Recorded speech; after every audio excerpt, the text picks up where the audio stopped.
真正嘅慈悲唔係留低永恆，而係甘願一次又一次咁去做一啲明知會失去嘅嘢。今日想同大家介紹一下董啟章嘅一本書，叫做《菩薩十八》。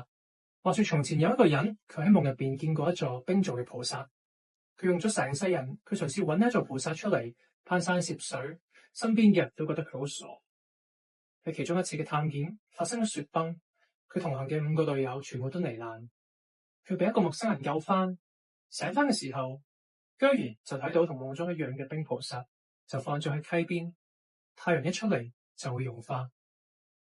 佢坐喺嗰度無能為力咁樣望住一冰菩薩由頭到腳慢慢咁樣溶解，佢忍唔住喊起上嚟。